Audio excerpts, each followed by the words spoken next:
Rachel, thank you very much for joining me in the studio for the podcast today. What we will be discussing is how to scale up a rocket ship early stage security vendor. Now, that'll all make sense once Rachel gives an introduction to who she is and who she works for. So, Rachel, who are you and who do you work for? Well, yeah, first of all, thank you for having me.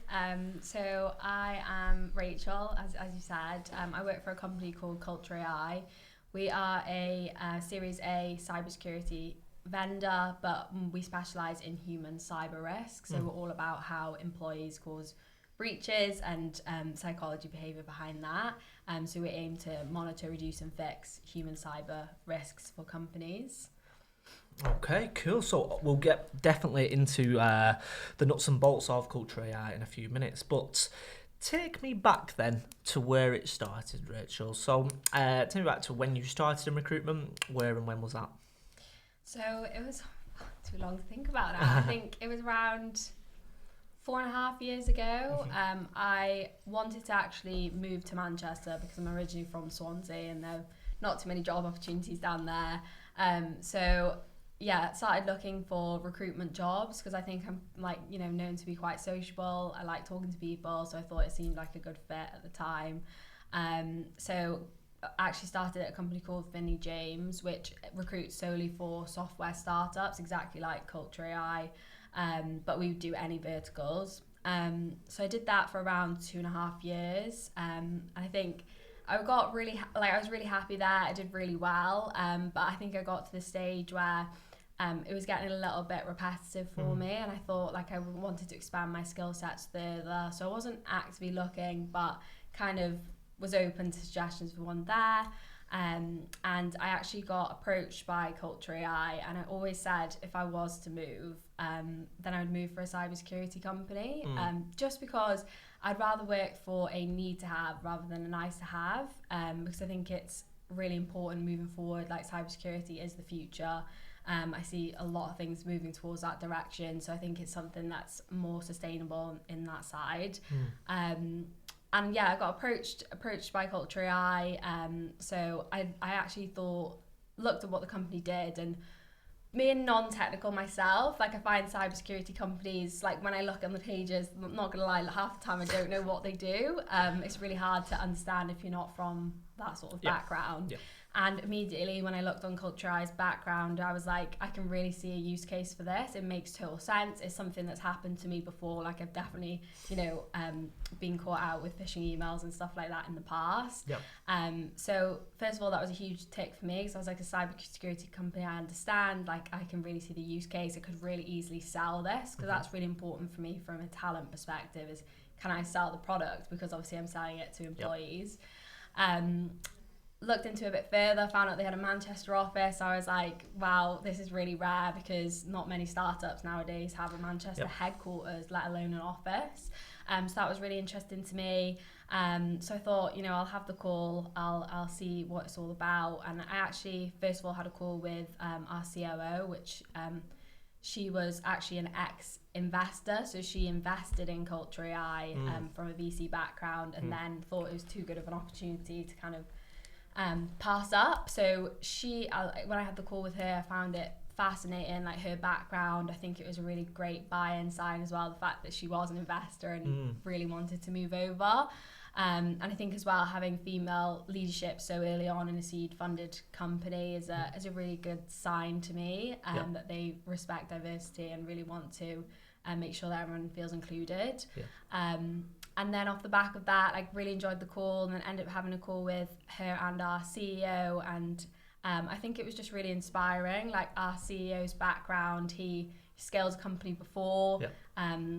This is his second rodeo again, which is a really great buy-in side for me. The chance to head up the talent function from scratch was a really big challenge, one that I wanted, because like I said, I was getting a little bit complacent, kind of doing the same thing. So the stars really aligned for me there. I feel like there was no reason for me not to take the job. So at that point, I was just super excited, and then I ended up Yeah. Nice. So, Okay. No, thank you for that. And just a couple of things that I just wanted to unpick there. But yeah, obviously, fully understand obviously the buy-in that you must have got from the COO and the CEO. I know that the CEO kind of came through the MWR sort of alumni, who've then gone on to like I know Push Security.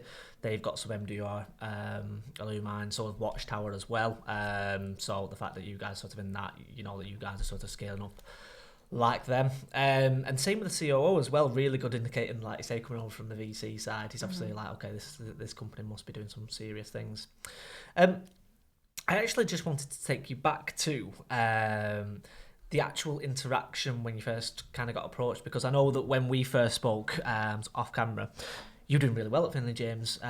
You were like, you know, a top biller, you were a manager, and you were very settled. And me being in the agency world, I know that that's like you know, you have to work to get to that point. And very few people walk away from it. So I want talk to me when that sort of message kind of came into your inbox, and firstly, how did they even know of you? Do you know what I mean? 'Cause it's a completely different world. So talk about that day when you kind of got a representative from CultureAI approaching you. Yeah, that's a good point, because I think, like you said, I think in being in sales, recruitment I think is similar to sales. Like, there's never a good time to leave if you're doing well. So I think that was the advice that I often gave salespeople when I was placing them, and I think it really clicked. Like, when I found a job that like ticked every box for me, and it was a new exciting opportunity. I'd been at Finney James almost 3 years by that point. And yeah, I was being really successful and it was great having the money come in, but I just feel like I really hit a wall where I was like, I'm not learning anything new. I'd grown out a team, started expanding my management skills, so that was a big tick for me that I wanted to also do. And I kind of, when I got the message, I was like weighing up the pros and cons of like, if I stay, obviously the money's great, but I'm not learning anything new. I'm not progressing myself in that sense. Or, you know, take on a complete new challenge, which is completely scary to me. But, you know, people don't grow when they stay comfortable. So I went home and spoke to my partner. I was like, do I take this interview? Because I like every tick box has been checked there for me. And he was like, well, why wouldn't you? Like, when you actually put it down on paper, there's no reason why you wouldn't accept the interview. And again, that's sort of the advice I used to give to my candidates. Like, when I'm trying to persuade a passive candidate to go take the interview, like, what's the harm in having a conversation? Exactly, yeah. So I thought that was exactly that. I thought, I'll have a conversation. I'm not going to get my hopes up for anything. Like, obviously it sounds amazing. And then I think it really was the buy-in from C-suite. Like, I really, really enjoyed the conversations with both, you know, our COO and CEO. And the opportunity to work directly with C-suite, reporting to C-suite as well, is something quite rare, I think, early on in your career. So I just thought this is like so silly to not take the opportunity. And I always thought if I don't try it now, I can go back into agency. Like, it's a little bit more easier to step back into agency, and I know you'd have to build up again, but that was the risk I was kind of willing to take. And is the C-suite quite present in CultureAI then? Between from top down, is everyone sort of very transparent with each other?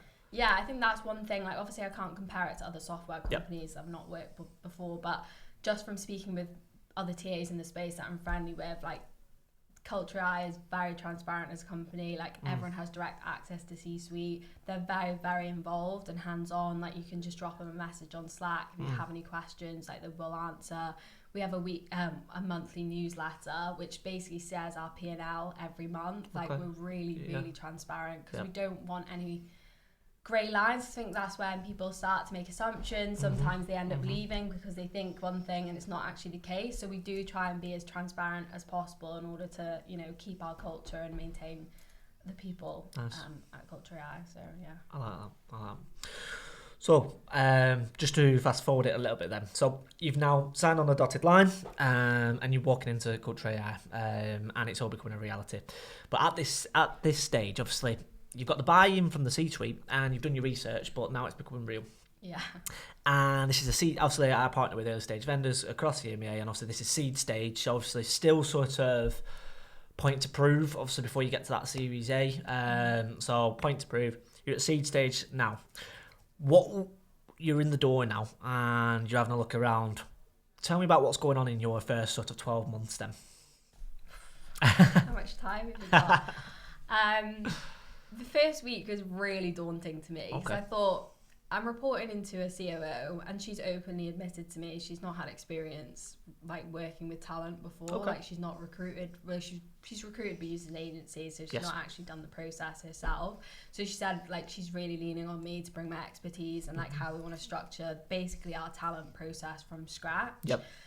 And I think I was a bit naive to think when you're an agency that it is really similar in-house. I think now being in it for nearly 2 years, it is, there are elements, don't get me wrong, that are the same, like the hiring principles. I've learned a lot from agency that I have brought in to CultureAI, but there's so many other stuff that I had no experience with, like no one to kind of lean on, and that obviously I could speak to my manager about it, but again, she'd not had too much experience with it. So I really had to think of my feet for that sort of stuff. I think a huge thing that's massively helped me this year and last year, and my advice to anyone that's like the sole in-house person, is join as many talent communities as you can, because the beautiful thing about being in talent, there's so many people out there, but they always want to help each other out. There's such a nice talent community.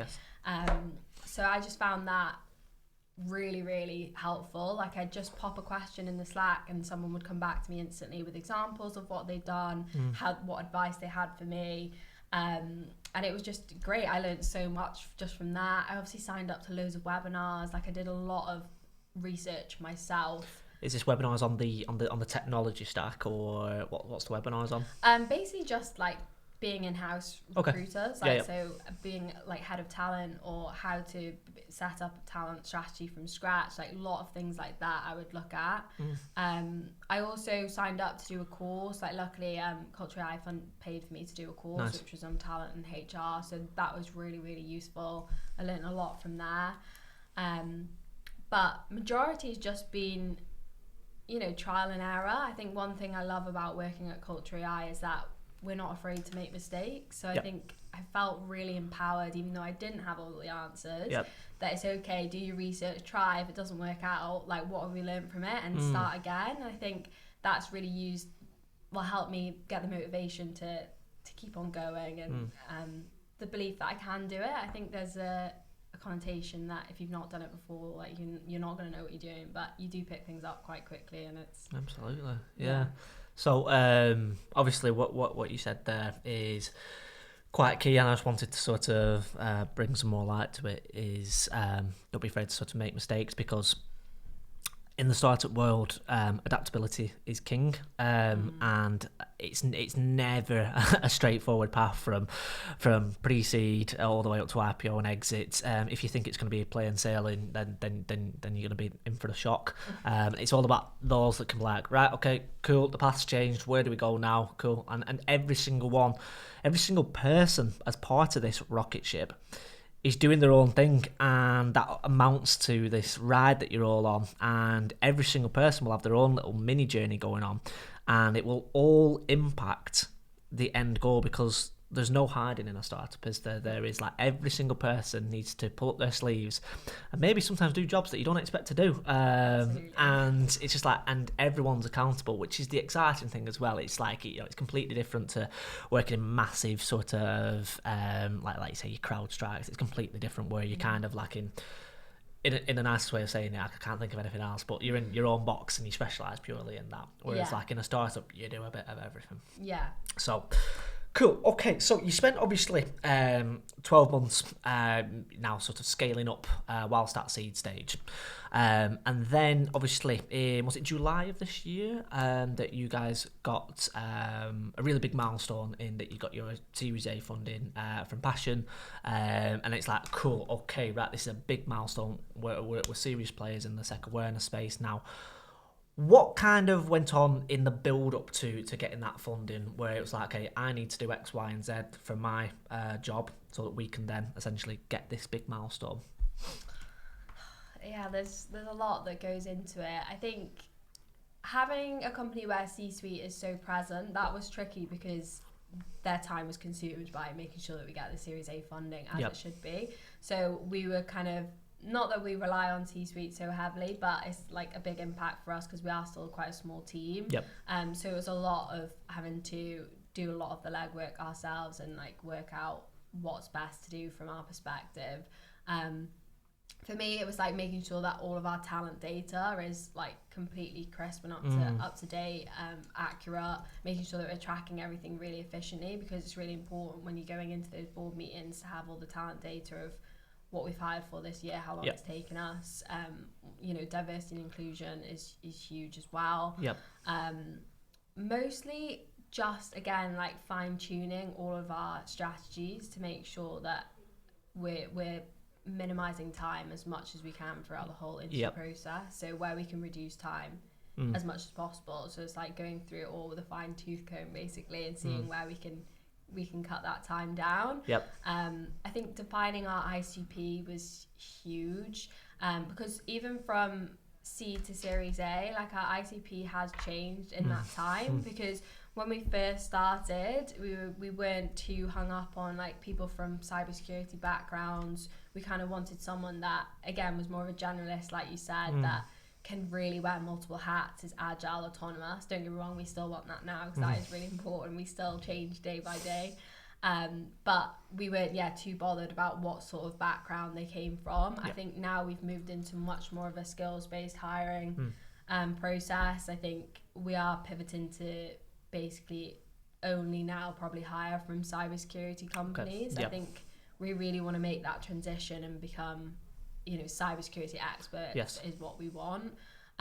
So that was big project to work on, nailing that. Obviously we had to present that back, but also just making sure that we had all the hires done in the time we needed to fill them in, to make sure that we had enough people to support the growth. That was kind of the key things for us. And then obviously afterwards, and then you think you've just done this massive project and you're like, woo, like we can relax now. And then obviously, great news, the funding's arrived. It's like, oh wow, we've done it now. Like, let's go again, but even faster, even bigger, and it's really intense. So, and this is all part of this rocket ship journey. So, like you say, you get the investment, and Passion are one of the sort of like, I'd say obviously massive in the UK, one of the big three, I'd say, behind Index, and maybe some others. Like you say, they sort of invest in the likes of Monzo, they're very big in the fintech space.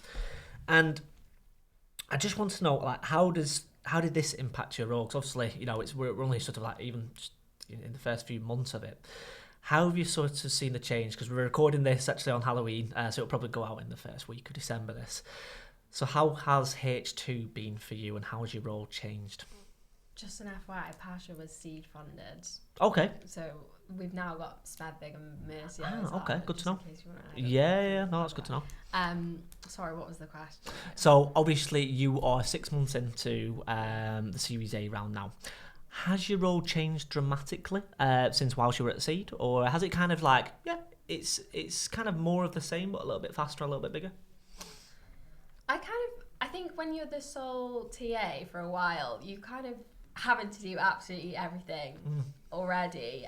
But this year we actually hired into my team, so I now have one person in the team. So I think that's been the main differentiator between my actual role at the moment, because like I said, you're having to do everything from scratch. So like having management now in the portfolio has changed slightly. But I think, again, the main difference is process. Like everyone says, from seed to Series A, like seed, you can kind of get away with like not having a watertight process. Like you're kind of finding things out, figuring out how you go, changing all the time. Whereas when you're hiring en masse, like you really need like a watertight process that everyone's clear cut, knows what they're doing. Again, to reduce that time, because a lot of time is spent interviewing, especially for hiring managers. And when you're at such an early stage, hiring managers have so much more on their plate than hiring, even though that is a big part as well. So it's balancing that out. So that's been huge. We're just in the middle of creating a license to hire, is what we're calling it, because we're finding that to get like more people able to interview and be part of the interview process. They want to be involved, but they maybe not had too much experience interviewing before, or especially interviewing with us at CultureAI and how our style. So we think moving forward, we're now going to do a license to hire is what we're calling it. So if you've opened a job, for example, from a hiring manager perspective, you would have had to have finished this license to hire in the last 12 months to refresh your memory on our processes, how it works, what we do. And then the same from an interviewer perspective, like you will have to, if you're going to be involved in the interview process, you would have had to have done this license to hire in order to... Is this the hiring manager, sorry? So it's both. So we have two. So you'll have the hiring manager license to hire, which is obviously slightly different. So they'll have to go through their own training. And then we'll have an interviewer training as well. Just found from speaking to other TAs, they said that's the best way to make sure that everyone's aligned, everyone knows what we're doing, everyone knows how to interview CultureAI style, because that's important as well. Everyone has their own style.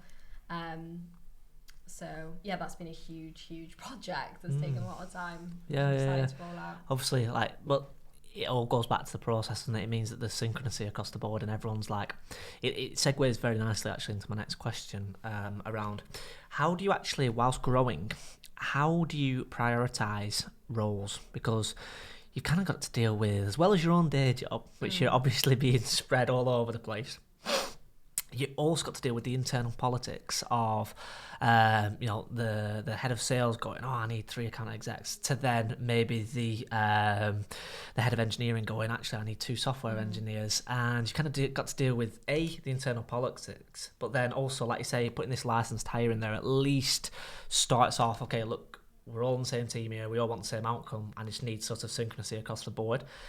But yeah, how does politics sort of start pulling that apart when you're trying to build it? Well, I think, every hiring manager thinks their role is important, as they should, because that's their department. It is difficult from that perspective, because when you do have Series A funding, you've got a huge load of cash, like everyone gets excited, everyone wants to hire for their team.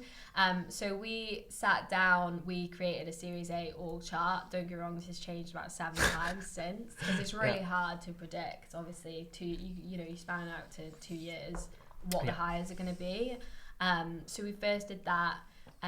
Then in terms of how we prioritise roles, so us as talent, obviously we have hiring managers come up to us and say, like, I need these roles. So we have a prioritisation matrix. Nice. So what we do is look at, is it actually what the business needs right now compared to the other roles that are more business critical? So we'll basically assess the needs for that.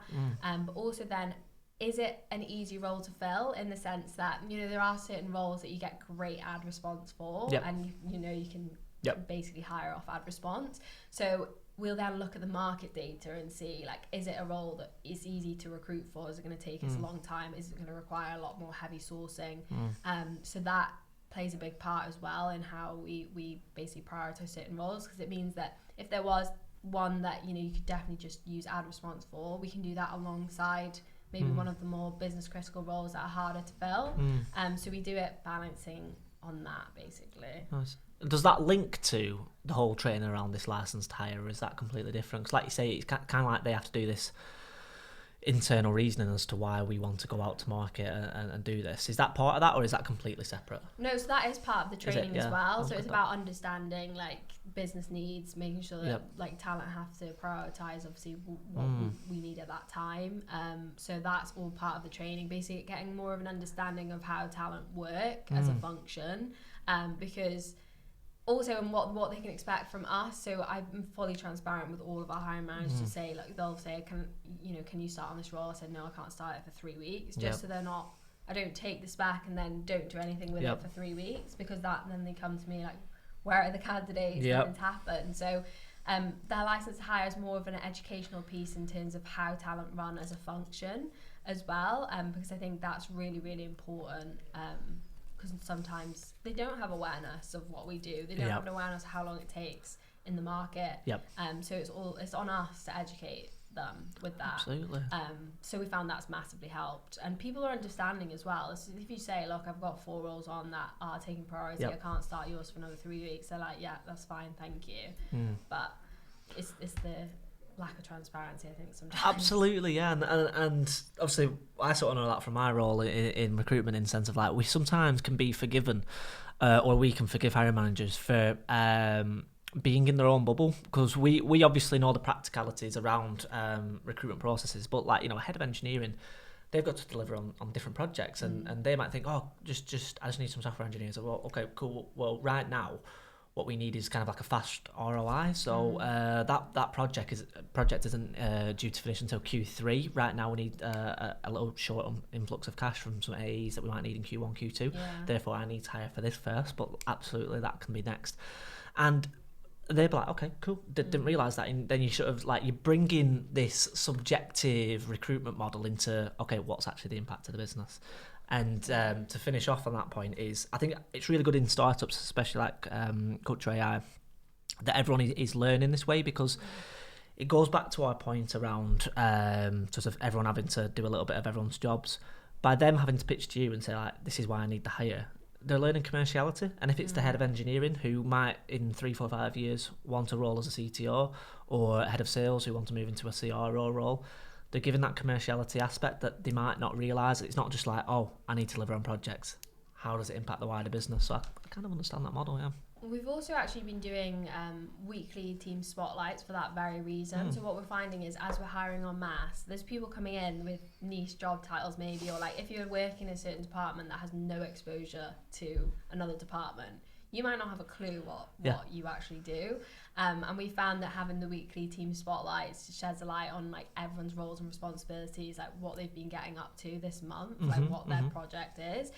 What we found is that builds such a nice relationship, because if you're coming at me demanding something, but you actually know I'm working on this huge project that's taking all of my time, you're not going to be chasing me every day like for something that's maybe not as important than this big project that we're working on. So having that awareness of what other departments are working on, what they actually do, means that you can approach certain situations in a much better way, be more understanding, and things actually get done quicker in that respect because you're able to work better as a team.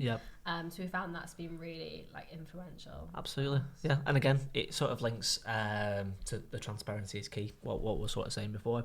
Now, again, that segues really nicely into my next question in how do you maintain a culture at CultureAI when you are growing so fast, and there is new people coming through the door, you know, a lot of the time. So talk to me about the culture there.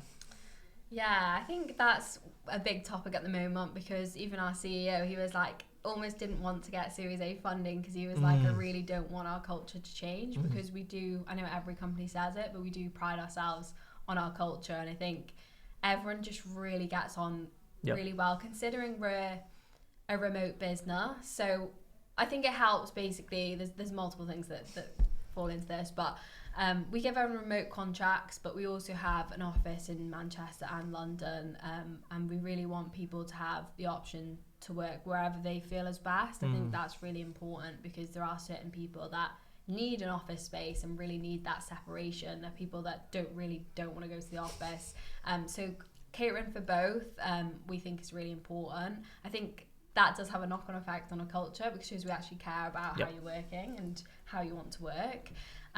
We've also launched what we call our Culture Advocates group. So every quarter, we got volunteers from each department to speak with me. We have topics every quarter that we'll run through. Some of that they volunteered, some that I've brought from senior leadership that they want, you know, information on, or want to see what people think of things. And we basically discuss like anything new that's happened that quarter, because we're growing so fast, changes happen all the time. So we've got new policies that come in, and ways of working is different, like how they find the all hands monthly meets, like do they find the content in that useful, what else could we be doing, how can we better our policies, how can we better our benefits.